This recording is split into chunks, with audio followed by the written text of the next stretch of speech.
안녕하십니까. 저는 한국CIA위원회 위원장 최주몽입니다. 한국감사협회 웨비나 감사 포커스 시리를 통해서 여러분들을 만나 뵙게 돼서 반갑습니다. 이번에 제가 준비한 주제는 지속가능 경영을 보장하는 내부 통제의 가치입니다.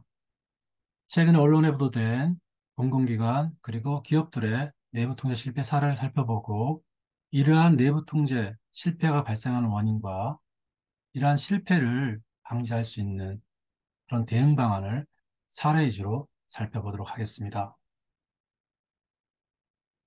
먼저 최근 언론에 보도된 내부 통제 실패 사례입니다. 이미 많은 분들이 언론 보도를 통해서 알고 계시겠지만 모 임플란트 회사에서 2천억이 넘는 거액의 직원 횡령 사건이 발생을 했습니다. 전기회사도 그렇고요. 공공기관 또는 금융회사 등 다양한 업종에서 다양한 방식으로 다양한 금액의 횡령 사건들이 지속적으로 발생하고 있다는 것이 언론에 보도되었습니다. 경찰청 발표에 따르면 지난해 기업에서 발생한 횡령 사건은 약 5만 건이 넘는다고 합니다. 횡령 금액도 6조 원이 넘고요. 최근 5년간 추세를 보면 이런 횡령 건수와 금액이 해마다 좀 차이는 있지만은 꾸준하게 발생하고 있다라는 것입니다. 기업 부정은 기업 내부 직원들이 어떤 악의를 가지고 그 조직의, 그 기업의 내부 통제 시스템을 우회하거나 또는 약점을 이용해서 그 회사의 자산을 훔치거나 또는 부정한 거래를 저지르는 그런 행위를 의미합니다. 이 기업 부정은 기업의 취약한 내부 통제로 발생할 수 있는 그런 위험 중에서 가장 중대한 위험입니다. 즉, 그 기관이나 기업에 큰 어떤 부정적인 영향을 지속적으로 미친다는 것이죠. 특히 회사의 신뢰도나 이미지를 크게 떨어뜨리는 데 큰 어떤 영향을 주고 있는 그런 행위들을 의미합니다. 언론이 보도한 이런 횡령건의 주요 원인과 수법을 보면 보시는 슬라이드 같습니다. 횡령 직원들이 뭔가 한탕주의, 짧은 시간 내에 큰 돈을 벌기 위해서 자금이 필요한데 그런 자금을 회사에 돈을 횡령해서 충당한다는 것이죠. 또한 회사 내부에서도 이런 직원들의 어떤 부정행위를 방지하기 위해서 다양한 통제 시스템을 만들어서 운영하는데 그게 굉장히 부실하다는 것입니다. 횡령자가 마음만 먹으면 얼마든지 횡령을 할 수 있도록 굉장히 취약하다는 것이고요. 또한 관리 감독도 제대로 이루어지지 않아서 이런 횡령건들이 지속적으로 발생하고 있다라고 보도를 하고 있고요. 또한 관련 직원들의 모럴 해저드, 도덕적 해이도 이런 횡령을 발생시키는 주요 원인 중에 하나다라고 보도하고 있습니다. 결국 언론 보도의 보도 내용을 이제 요약을 하면 이러한 기업 부정이 반복적으로 발생하도록 하는 원인은 관련 직원들의 한탕주의, 기관이나 기업의 어떤 통제 시스템의 부실, 관리 감독의 부실, 거기에 모럴 해저드 이렇게 이제 요약해 볼 수 있는데 과연 이 세 가지 원인 중에 어느 게 근본일까요? 물론 세 가지가 다 원인일 수도 있습니다. 그러나 근본 원인을 해결하지 않으면 이 동일한 유형의 횡령, 즉 내부 통제 실패는 계속 반복적으로 발생할 가능성이 높습니다. 따라서 기업들은 지금까지 이러한 기업 부정을 막기 위해서 설치하거나 운영하는 그런 통제 시스템이 과연 진정한 근본 원인을 해결할 수 있는지 한번 살펴볼 필요가 있습니다. 사실 그동안 20년이 넘는 오랫동안 우리나라 기업과 공공기관은 내부 통제를 잘하기 위해서 많은 노력을 기울였습니다. 많은 비용을 들였습니다. 많은 업무를 전산했습니다. 또는 거액의 돈을 들여서 외부 전문업체의 컨설팅을 받았습니다. 그럼에도 불구하고 이러한 주요 횡령 사고가 반복적으로 발생하고 있는 것은 왜일까요? 짧지만 이번 과정을 통해서 그 해답 중의 일부를 알아보도록 하겠습니다. 먼저 내부 통제 주요 실패 원인과 대응 방을 알아보기 전에 요즘 유행하고 있는 챗 GPT라는 곳에 내부 통제가 무엇인지 그리고 그게 왜 기업에게 중요한지 그걸 한번 물어봤습니다. 이런 질문에 대해서 챗 GPT는 보시는 바와 같은 답을 제공합니다. 내부 통제 시스템은 기업의 경영, 재무 활동을 적절하게 조직화하고 관리하는데 중요한 역할을 한다는 것입니다. 그러면서 이렇게 내부 통제의 중요성 7가지를 제시를 합니다. 또한 챗GPT는 결론을 이렇게 내립니다. 내부 통제는 기업의 안정성, 신뢰성, 효율성을 향상시키고 경영진과 이해관계자에 대한 다양한 혜택을 제공한다는 것입니다. 즉, 기업의 모든 임직원이 이 내부 통제의 수혜자라는 것입니다. 이와 같은 챗GPT의 답변에 대해서 여러분들은 어떻게 생각하시는지요? 동의를 하시는지요? 아니면 동의를 안 하시는지요? 아마 그 차이가 이러한 내부 통제 실패가 계속 발생할 것인지 또는 줄일 것인지에 대한 하나의 어떤 답을 주지 않을까 그렇게 생각을 해봅니다. 이번 그 과정에서는 이런 내부 통제 실패가 반복적으로 발생하는 원인을 2가지 측면에서 한번 접근해 봤습니다. 자, 먼저 조직의 모든 임직원이 이 내부 통제의 진정한 가치에 대해서 이해를 잘 못하고 있다는 측면입니다. 내부 통제에 대해서 많은 임직원들은 이렇게 얘기를 합니다. 내부 통제는 회사에 도움이 안 된다. 영업에 걸림돌, 돈 버는데 방해가 된다. 뭐니 뭐니 해도 돈을 많이 버는 게 최고지. 내부 통제는 적성이 떨어져. 사전 예방 효과 없어. 아, 지금까지도 아무런 문제가 없었는데 왜 내부 통제를 우리가 해야 돼? 준법팀도 영업을 해야지. 너는 대표 하는 말을 믿냐? 대표가 내부 통제를 강조해도 저 사람은 실질적으로는 진짜는 돈 많이 버는 사람을 좋아해. 자, 이런 멘트들이 내부 통제가 필요 없다라는 그런 어떤 생각들을 표현하고 있는 것들이죠. 자, 이런 어떤 표현들을 요약해 봤을 때 조직의 미션 달성, 즉 모든 조직은 미션을 달성해야만 살아남는데 내부 통제가 그 미션과 어떤 관계가 있는지에 대한 이해가 부족하다라고 볼 수가 있고요. 또한 조직의 임직원들이 내부 통제가 무엇인지를 좀 알아야 되는데 알려줄 수 있는 명확한 정의, 내부 통제 정의, 그리고 내부 통제를 왜 해야 되는지, 내부 통제의 궁극적인 목적이 무엇인지가 명확하게 정의가 안 돼 있다는 것입니다. 그러다 보니까 통제 비용이 무수익 비용, 그냥 한 번 쓰고 버리는 비용, 투자 비용이 아닌 매몰 비용으로 인식한다는 것이죠. 수익이 없는데 돈을 쓰고 싶은 사람이 누가 있겠습니까?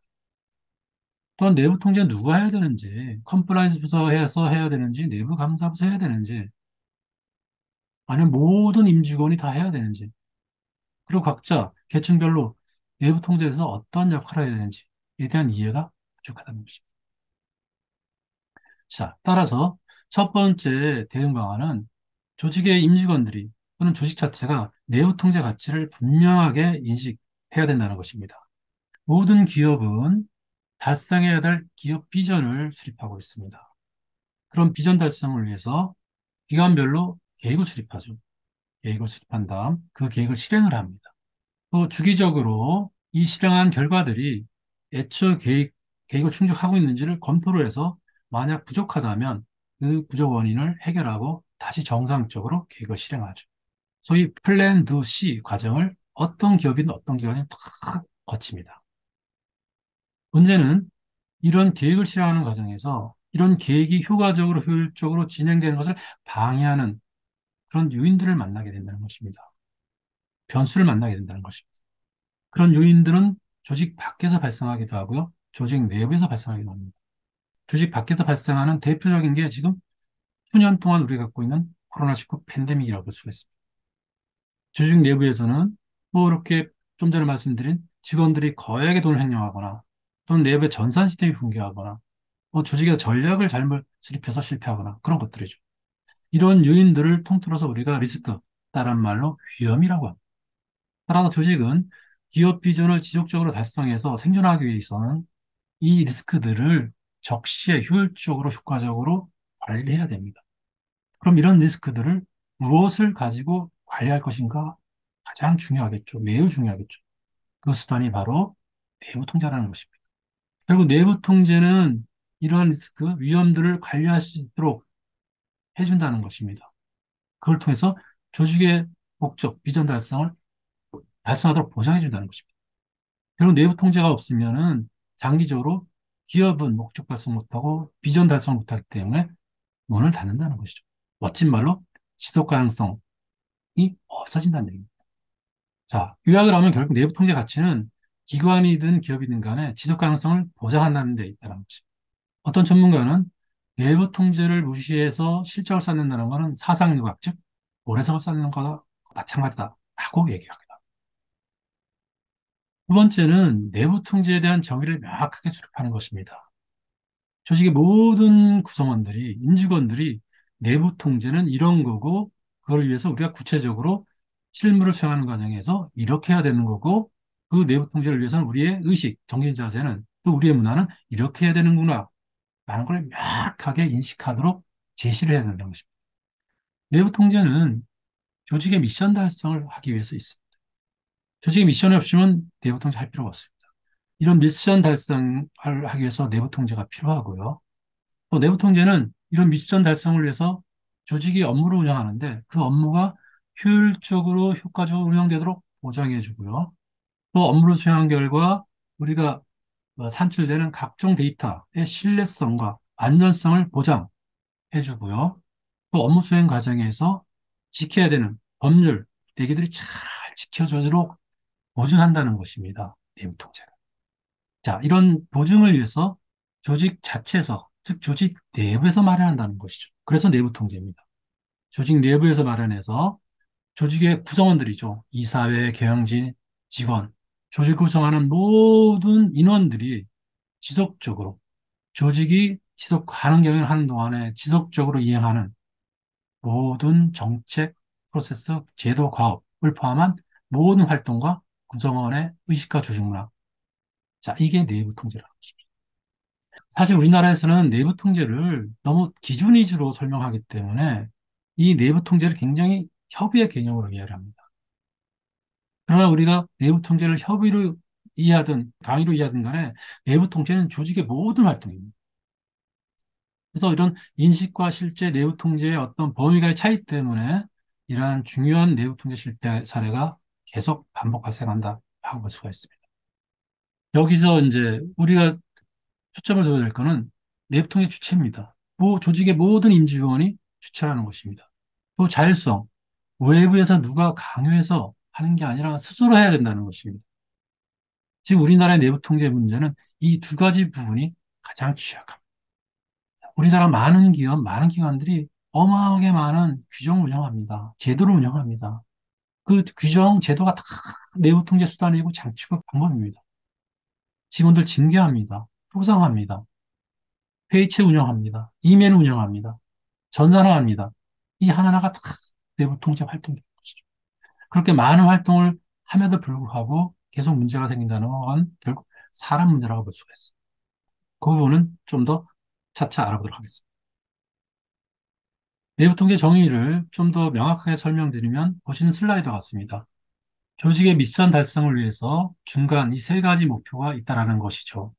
운영의 효과성과 효율성, 재무보고의 정확성과 신뢰성, 법규 준수, 목표 달성을 통해서 최종적으로 조직의 미션을 달성하도록 해주는 게 바로 내부 통제라는 것입니다. 이거를 내부 통제 세 가지 목표라고 부르는데요. 이 중에서 재무보고 정확성과 신뢰성과 관련된 제도가 바로 내부회계 관리 제도고요. 법규 측면의 제도가 바로 컴플라인 제도입니다. 우리나라 경우 공공기관은 이 조직의 미션 달성과 세 가지 목표 사이에 공공의 책무성 목표를 두고 있습니다.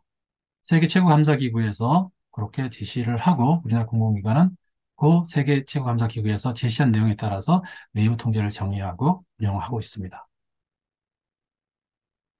두 번째는 내부 통제 세 가지 목표가 있다고 말씀드렸는데 이 세 가지 목표는 동시에 달성돼야만 내부 통제의 최종 목적을 달성할 수 있다는 것입니다.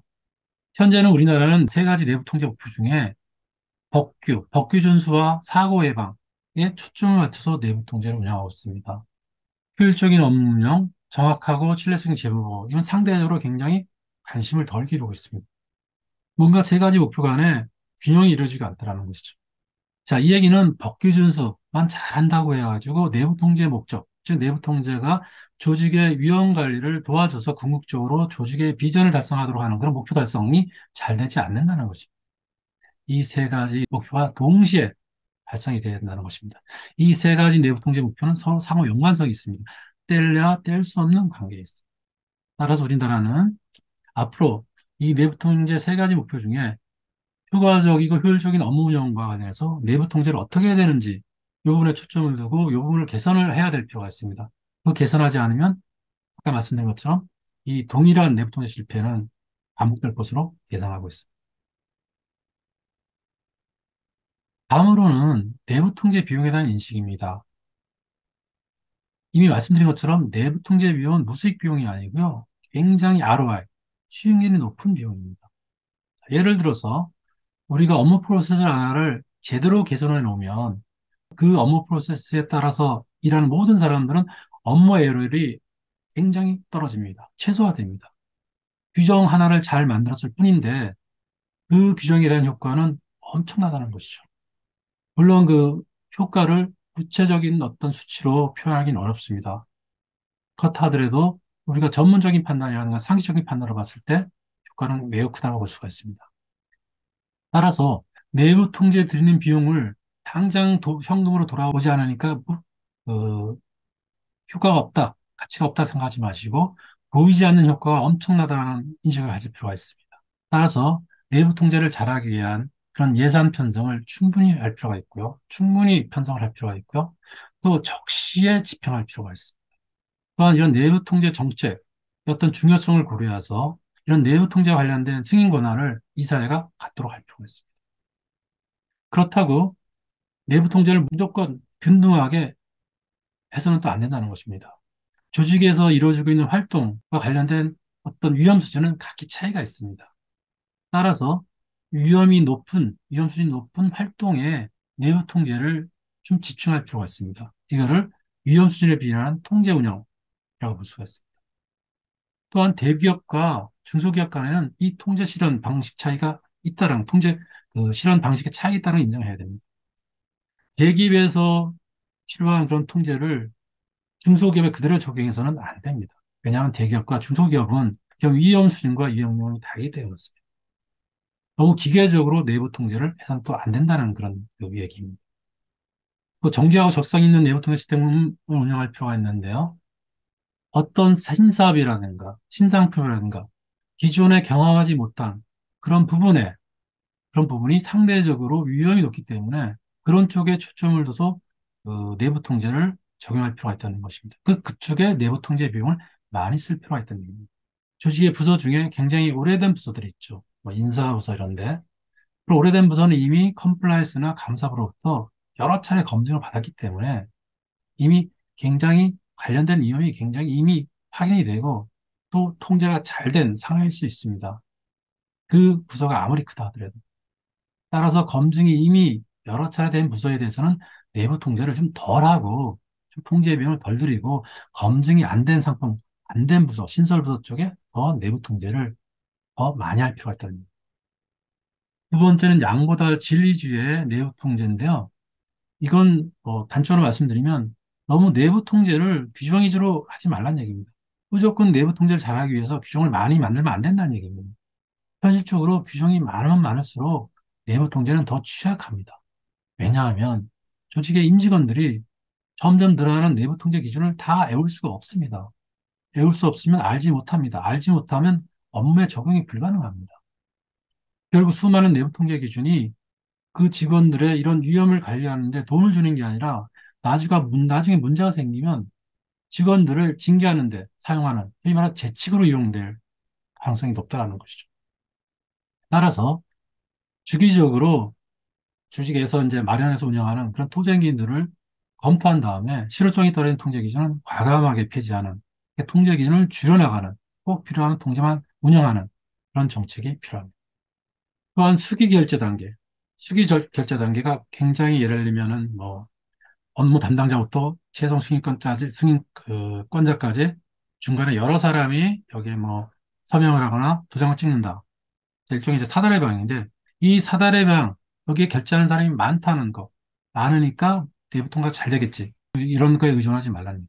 현실적으로 이 사다리 방 그러니까 결제 승인권자 결제 관여하는 사람이 많으면 많을수록 이 통제는 제대로 이루어지지 않습니다. 왜? 나 아니더라도 다른 사람이 보겠지 하는 그런 색 때문에 그렇습니다.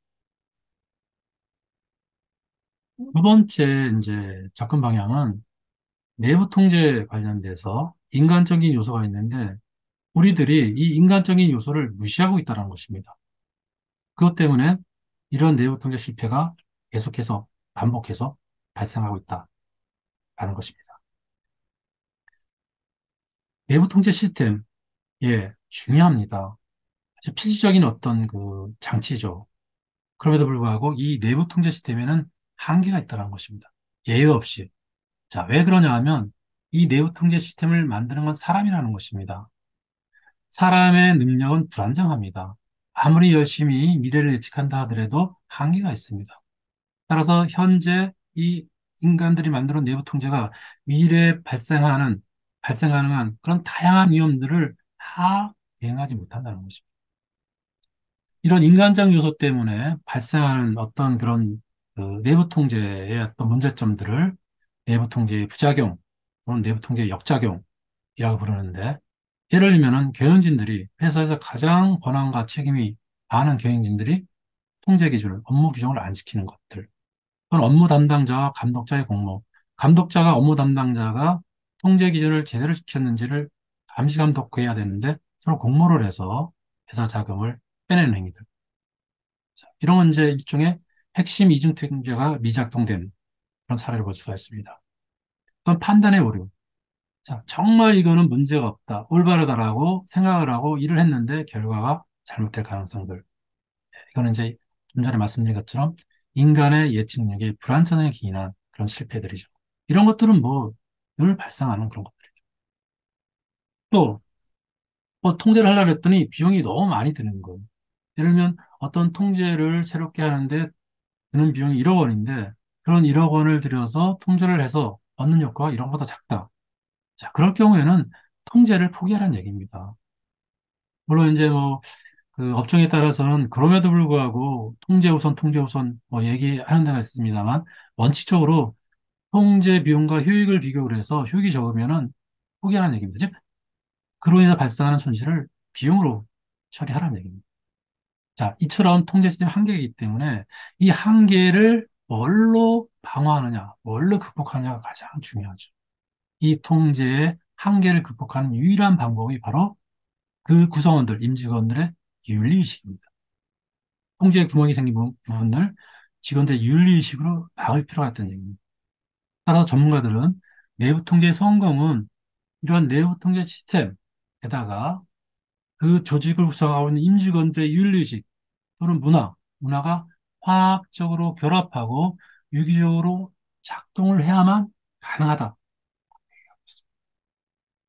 결국 내부 통제는 타일적이 아니라 자율적으로 조직의 모든 구성원들이 자발적으로 참여를 해야만 성공한다라는 것입니다. 그럼 조직의 모든 구성원들이 이런 내부 통제에 자발적으로 참여하도록 유도하기 위해서는 뭐가 필요한가요? 자, 이 부분을 우리가 명확히 인식할 필요가 있습니다. 어떤 방법이 있는지.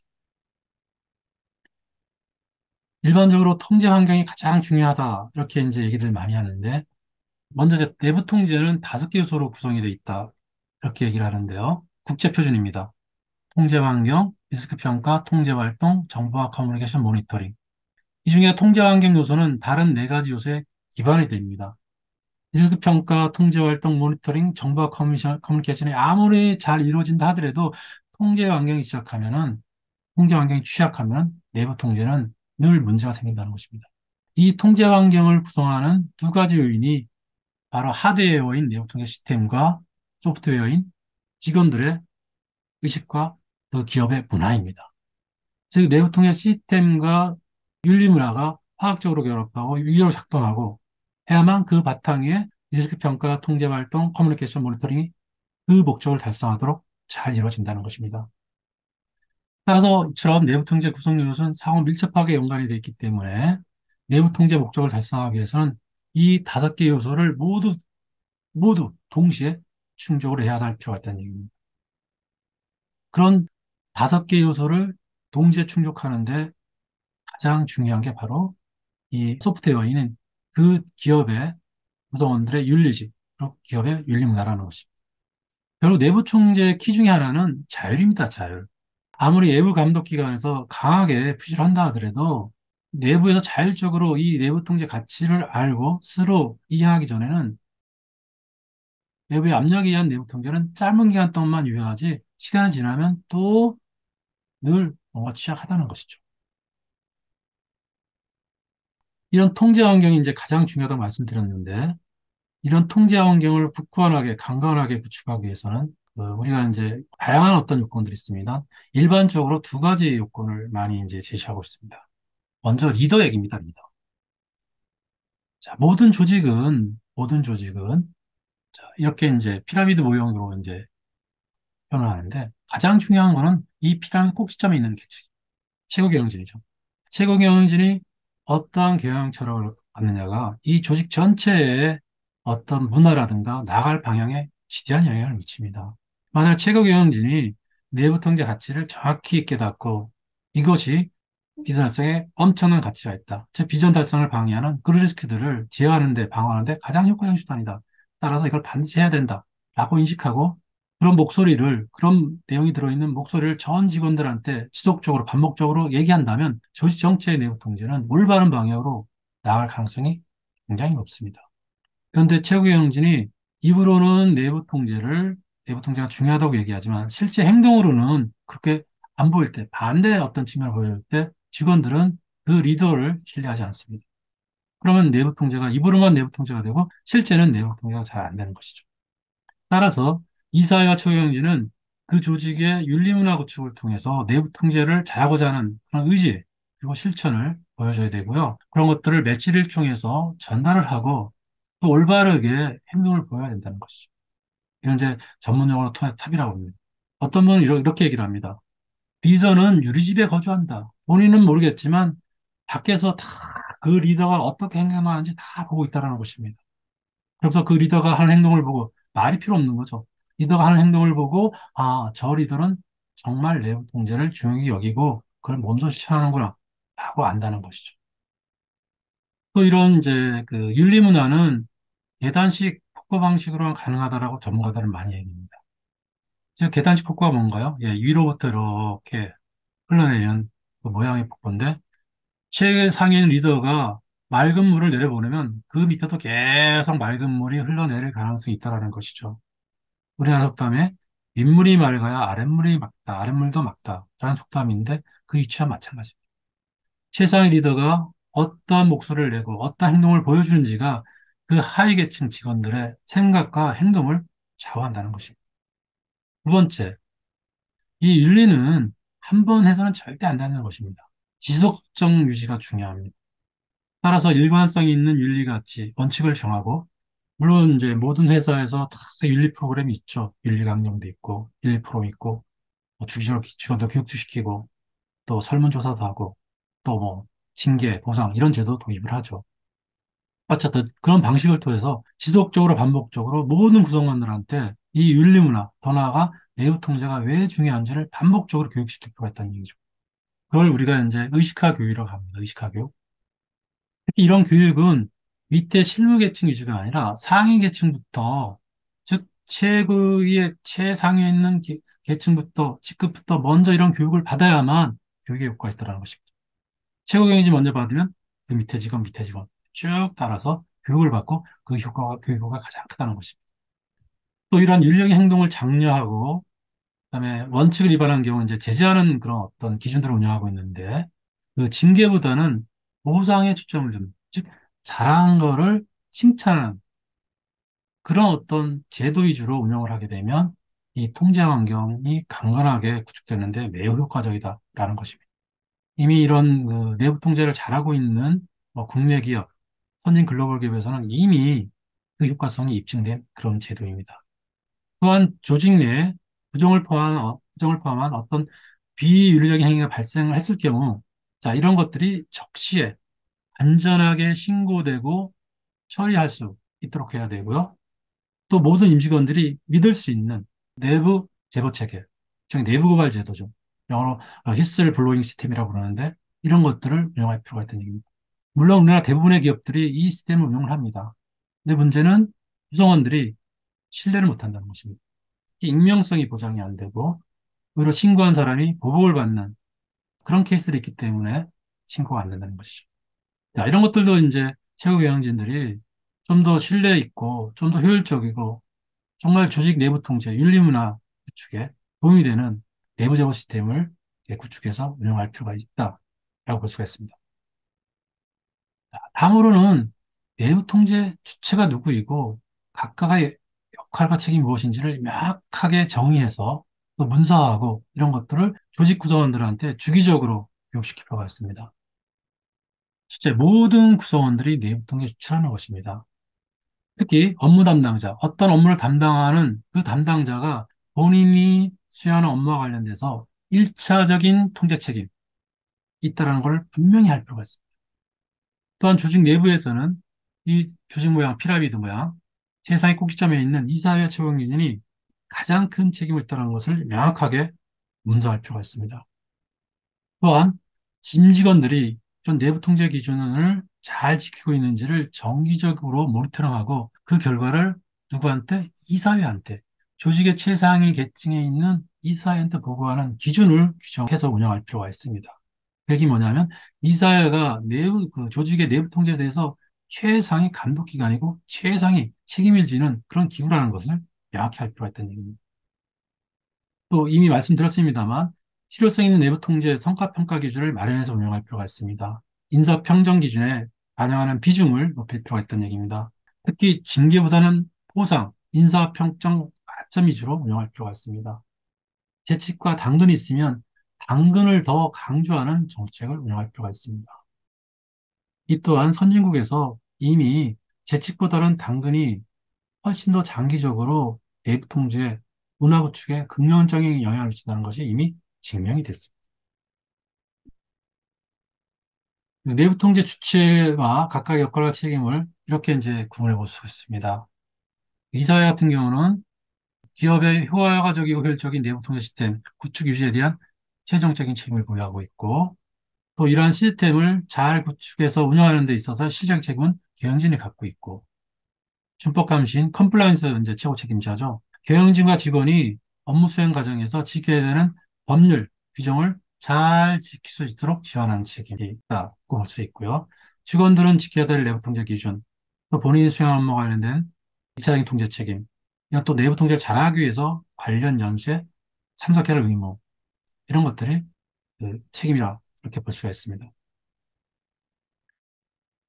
마지막 결론은 조직의 모든 임직원이 내부 통제 가치에 대한 이해를 좀 더 명확하게 하고요.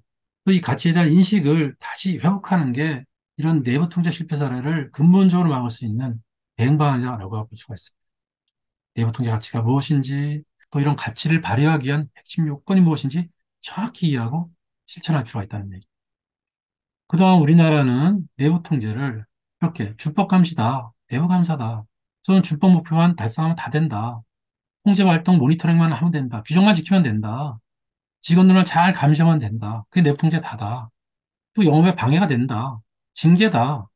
이거는 뭐 소극적으로 그냥 안 해도 되는 건데 그냥 뭐 감독기관에서 뭐 압박을 하니까 감독기관 징계가 무서우니까 해야 돼. 자, 이렇게 이해했는데 그게 아니고 한 마리 코끼리처럼 코끼리 전부인 것처럼 이렇게 최고 리더 모든 임직원 자율성 지속 업데이트 경영 목적 지속 가능 경영 이런데 내부 통제가 필요하다. 내부 통제, 통제 환경 리스크 평가, 이런 오요소로 구성이 되어 있다. 내부 통제는 일상성이다. 한 번만 하는 게 아니다. 시스템, 윤리의식, 이런 게 결합이 돼야 되고, 유기적으로 작동돼야 된다. 자, 이렇게 이해를 해야 된다는 것입니다. 이 조각조각 이해해왔는데, 이렇게 통째로 다 결합된 하나의 어떤 유기적으로 움직이는 좀 튼튼한 자동차처럼 보장 없이 나갈 수 있는 하나의 자동차 시스템처럼 이 내부 통제를 인식할 필요가 있다는. 자, 마지막 슬라이드인데요. 여러분 넷플릭스라는 회사 잘 아실 겁니다. 예, 많은 분들이 이걸 통해서 보고 싶은 드라마나 뭐 영화들을 보죠. 이 회사에서 고위직에 근무했던 사람이 퇴직하고 책을 하나 썼습니다. 우리나라에도 번역이 되어 있는데 그 제목이 규칙 없습니다. 규칙 없어. 그게 뭐냐? 이 넷플릭스는 규칙, 규정이 없다라는 것입니다. 이 회사는 굉장히 큰 회사입니다. 미국 나스닥 시장에 상장되어 있는 회사입니다. 근데 이렇게 큰 회사가 규정이 없다라는 거죠. 또 너무나 궁금한 사람들이 물어봅니다. 아니, 이렇게 큰 회사가 또 사람도 많고 활동도 굉장히 다양할 텐데, 부서도 많을 텐데, 어떻게 규정 없이 운영이 됩니까? 말이나 됩니까? 넷플릭스의 대답 뭘까요? 규정은 이렇게 무능력한 직원들이나 필요하다. 우리 직원들은 유능하기 때문에 이런 규정이 없어도 넷플릭스가 가장 이로운 방법으로 행동하는 걸 잘 알고 있다는 겁니다. 그런 직원들한테 우리는 최고의 보상을 한다는 겁니다. 그리고 우리는 유능한 직원들은 실수하지 않는다. 이런 신뢰를 갖고 있다는 거죠. 그래서 딱 하나의 통제 기준만 따르는 것입니다. 직원들이 사용한 비용의 딱 10%만 보고 만약에 그 사용 내용에 문제가 있으면 단호하게 처벌, 즉 파이어, 해고한다는 거죠. 그럼에도 외부 감독, S, SEC 파일링이라고 그러는데 외부 감독 기준을 다 지키고 있는 걸로 늘 평가를 받는다는 거죠. 넷플릭스가 언제까지 이렇게 규정 하나도 없이 운영할지 모르겠습니다만 굉장히 시사하는 바가 많습니다. 따라서 우리가 내부 통제를 잘하기 위해서는 통제 기준을 많이 만들어야 된다라는 이런 고정관념을 버릴 필요가 있다는 얘기입니다. 새로운 통제 기준을 만들기 전에 과연 그 통제 기준, 과연 얼마나 내부 통제의 개선에 효과가 있을까? 또 실제 통제 기준을 따라서 일하는 직원들은 그 새롭게 만들어진 통제 기준에 대해서 어떻게 생각할까? 만족할까? 도움이 되나 생각할까? 아니면 기존 규정도 충분한데 이걸 왜 만들지? 나중에 나 뭐 책임 소재 할 때 사용하려고 그러나? 그렇게 생각하는지 면밀히 한번 검토한 다음에 그 기준을 만들지 또는 만들지 말아야 될지 판단할 필요가 있다라고 생각합니다. 짧은 시간 동안에 중요한 주에서 알아봤는데 이번 과정에서 여러분과 같이 논의한 이 주제들이, 생각해 본 주제들이 여러 회사의 내부 통제, 또 여러분이 생각하는 그 내부 통제, 개념, 또 방법, 이런 거에 대해서 조금이나마 도움이 되기를 기대하면서 마치도록 하겠습니다. 감사합니다.